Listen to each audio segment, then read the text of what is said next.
Muito bem, doutora Luciana Pacheco está comigo via live, como sempre acontece às segundas-feiras aqui, doutora, para a gente falar de um assunto que parece tão simples e tão comentado como sempre, mas os números têm crescido e têm nos assustado, né, doutora Luciana? O que tem acontecido? Por que as pessoas estão se infectando mais? É o quê? É desleixo? Falta de informação? Creio que não, que isso está o tempo inteiro falado, o tempo inteiro a gente fala sobre esse assunto aqui às vezes, várias vezes. O que tem acontecido, doutora? Boa tarde, seja bem-vinda. Boa tarde, Wilson. Boa tarde a todos os telespectadores. Wilson, é triste que o Brasil é considerado o segundo país no mundo com o maior número de casos de hanseníase. Não é uma situação apenas de Alagoas, mas no Brasil inteiro. E é uma doença que é antiga, né? A gente já conhece como era chamada de lepra, e naquele tempo da antiguidade mesmo, causou muitas mortes, né? As pessoas eram isoladas, ela não tinha tratamento, e as pessoas então precisavam ficar naqueles isolamentos, e existe ainda preconceito com relação a isso.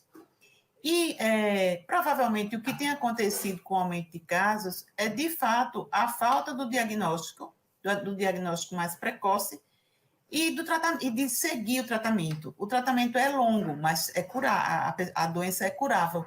Então, o tratamento vai de 6 meses até 1 ano, como o da tuberculose também, pulmonar. A bactéria que causa vamos dizer assim, é da família, é uma micobactéria.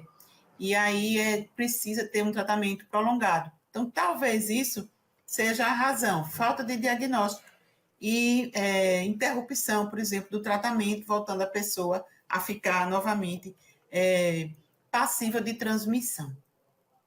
Doutora, nós temos duas perguntas, só tirar esse tabu, que até então a gente falava sobre a lepra, nós temos aqui no francês ainda ruínas do chamado leprosário, onde as pessoas ficavam ali isoladas de toda a cidade, como se fossem pessoas que morriam ali, vítimas da doença, que ninguém queria se aproximar porque era contagioso. É causado também por falta de higiene, também tem isso, ou é mito? Não, é mito. A transmissão é pelas vias respiratórias, pela secreção em contato, né? Precisa ser um contato íntimo, um contato prolongado, por isso que a doença é mais comum nas pessoas que habitam aquela mesma casa, mais de uma pessoa na família pode ter por conta dessa forma de transmissão. A transmissão é respiratória, em contato com as secreções nasais, né, orais do paciente, da saliva, do nariz, é assim a forma de contaminação. Tocar no paciente, a gente não, na pessoa que seja portadora, não é a forma de contágio. Então, é mito mesmo isso aí. Excelente, desmistificado, doutora Luciana. Vamos fazer o seguinte, vamos para a primeira pergunta de hoje, quem quer participar também desse bate-papo importante. Vamos ver quem faz a primeira pergunta para a doutora Luciana, é a Fabrícia Alcântara. Ela mora na Ponta da Terra, doutora Luciana. Ela pergunta o seguinte, doutora, como identificar a hanseníase logo no início? Existe algum teste que pode ser feito? Existe teste laboratorial e a manifestação clínica mais comum é na pele. O mais comum é aparecer manchas na pele que tem coloração variável. Pode ser uma mancha esbranquiçada, uma mancha amarronzada e até vermelha. Nesse local da mancha, geralmente a pessoa fica sem sentir, né, o local. A gente diz uma lesão que tem como se estivesse anestesiada.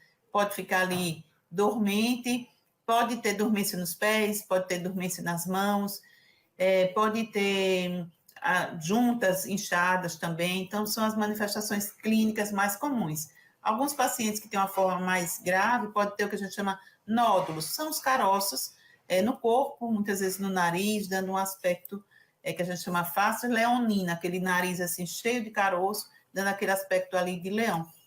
É uma forma mais intensa, vamos dizer assim, mais grave, mas com evolução já de anos, de algum tempo que tenha acontecido a doença, mas o ideal é que a gente diagnostique o mais precocemente. Existe teste rápido em qualquer posto de saúde, então a unidade de saúde mais próxima da sua casa é onde a pessoa deve procurar, se tiver alguns desses sintomas que a gente falou. Perfeito, doutor, explicadíssimo. Vamos para a segunda e última pergunta de hoje. Quem é que faz essa pergunta para a doutora Luciana Pacheco? É a Lucimeire Silva, ela mora no bairro do Jacintinho. E ela pergunta o seguinte, doutora Luciana, o que devem fazer as pessoas que moram com quem está com hanseníase? Uma boa pergunta. Normalmente, a partir da primeira dose da medicação, a pessoa não fica mais transmissível. A pessoa para de transmitir depois que ela toma a primeira dose da medicação. Então, o risco das pessoas que moram com ela se contaminarem é muito pequeno, porque a pessoa para de transmitir. Mas é preciso que a pessoa tome a medicação, né, adequada. Do tempo todo, aí os 6 meses a 1 ano. Só o médico que atender no posto, o atendimento, é que vai determinar se o tratamento é mais curto ou mais alongado, de 6 meses a 1 ano, como eu falei. Então, assim, a principal forma de proteção é fazer com que a pessoa doente, a pessoa infectada, tome a medicação, porque a transmissão aí depois é muito curta, como eu falei.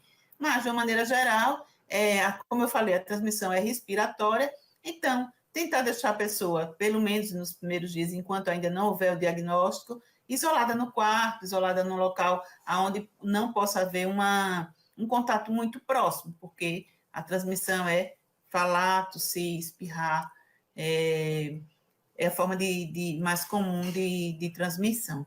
Perfeito. Doutor, só para terminar, nós não temos vacinas, né, para hanseníase, né? No caso, descobrir, fazer o tratamento e evitar que ela evolua.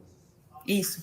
É uma doença, Wilson, que 90% da população tem defesa contra essa bactéria. Então, não tem vacinas em estudos, mas não tem nada ainda já disponível para aplicação. E, como eu falei, aparecendo uma mancha suspeita na pele, procura um atendimento para poder ver realmente se existe, como eu falei, o teste rápido, da pessoa faz e aí diagnostica e trata, né? Um tratamento que é dado pelo SUS, é gratuito.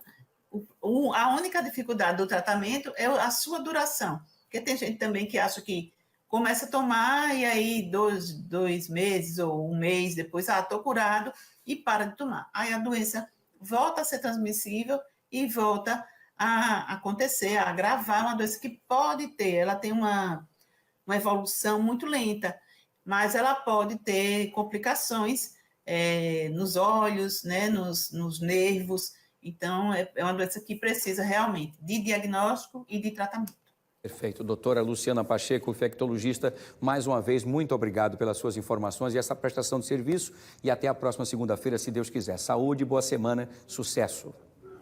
Boa semana para todos nós. Saúde. Amém. Um abraço grande. Boa tarde, doutora Luciana Pacheco, que nos explica para a gente prestação de serviço pura aqui para você que acompanha o nosso fenômeno. Fique alerta, tá bom? Muito bem.